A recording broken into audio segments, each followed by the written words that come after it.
We start with the latest in Texas, though. That's where Governor Greg Abbott is calling for the arrest of Texas Democrats who left the state in order to block a vote to redraw the congressional map there. President Trump is urging Texas Republicans to reshape the districts in order to flip 5 U.S. House seats ahead of next year's midterms.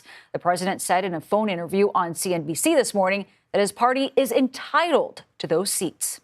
You notice they go to Illinois for safety, but that's all gerrymandered. California's gerrymandered. We should have many more seats in Congress in California. It's all gerrymandered.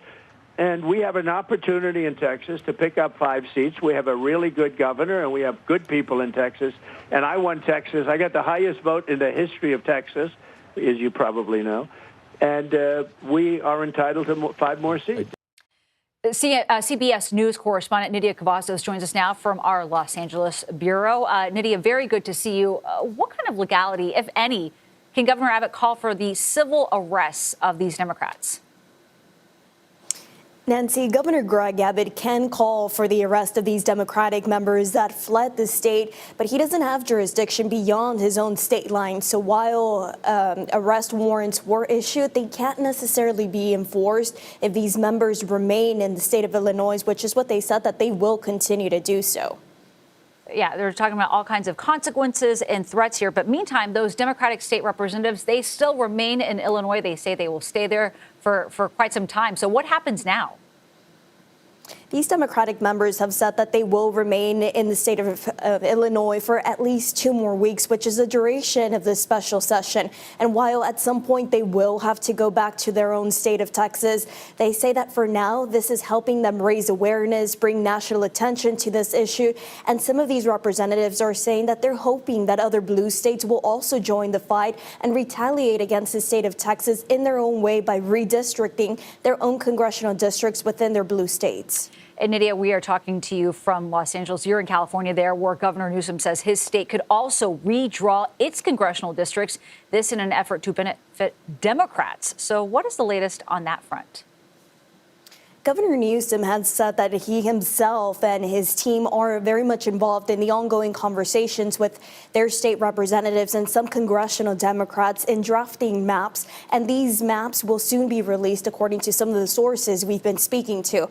Now, Governor Newsom has underscored that California will only move forward if and only if Texas does end up approving these GOP drawn maps. But for California, the process would look different, and he stresses that he wouldn't necessarily do away with the independent commission that the state of California does, and ultimately it does come down to voters. And so this process for California would involve a special election that would be called on November 4th. But again, Newsom says this will only happen if Texas moves forward with its plan. All right, Nidia Kavasos, thank you so much for joining us. And earlier, CBS News election law contributor and executive director at the Center for Election Innovation and Research, David Becker, spoke to our Errol Barnett about the real impact these growing redistricting battles could have on everyday Americans.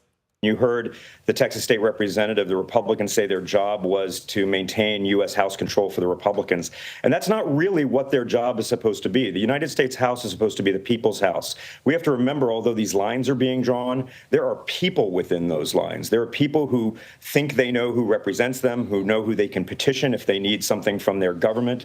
And this constant shifting around of the lines effectively makes these people pawns where they don't really know who's going to represent them, all in the aim of maybe getting an additional seat and holding on to power in a very narrowly divided United States House. And so the Democrats apparently now feel like they have no choice. And I can certainly understand that, given what Texas is about to do, what some other Republican-led states are about to do at the behest of the president.